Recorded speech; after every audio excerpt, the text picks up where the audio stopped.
A jury will be back to continue deliberations tomorrow, 7 years after 2-year-old Ayanna Cisneros was found dead. Pedro Navarro, Ayanna's mother's boyfriend, is charged with the murder. Investigators say it happened while he was abusing the toddler. 24-hour News 8's Danny Carlson's live outside of the courthouse where it all went down today. Danny? Yeah, Brian and Sue, as you guys mentioned, the jury did go home for the night. They deliberated for about an hour and a half before they decided to make that decision.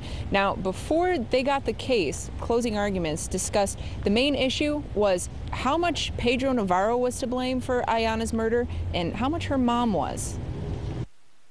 Ladies and gentlemen, I'll say it once and I'll say it again.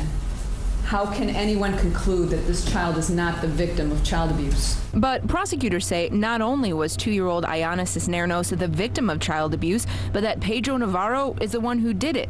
Ayanna died of blunt force injury to the head and stomach back in July 2005.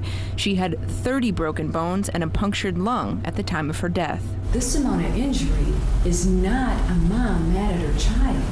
This is a tremendous amount of force. This is a person out of control anger. But that's exactly what the defense's argument is. Ayanna's mom, Samantha Winkler, is currently serving 60 years in prison for the second-degree murder of her daughter, saying that she was negligent and that she should have done something more to protect her child. Navarro's defense attorney says Winkler is the one who caused the injuries to Ayanna because she was afraid her daughter would be taken away by the girl's father. I submit that Sam is responsible for these injuries. If she can't have her, if she can't keep Ayanna, nobody else will. Now, the jury will be back tomorrow morning to continue their deliberations. They will have to decide if they agree with the prosecution that Navarro is guilty of felony murder, or if he's guilty of second-degree murder, a lesser offense, or if he's not guilty at all.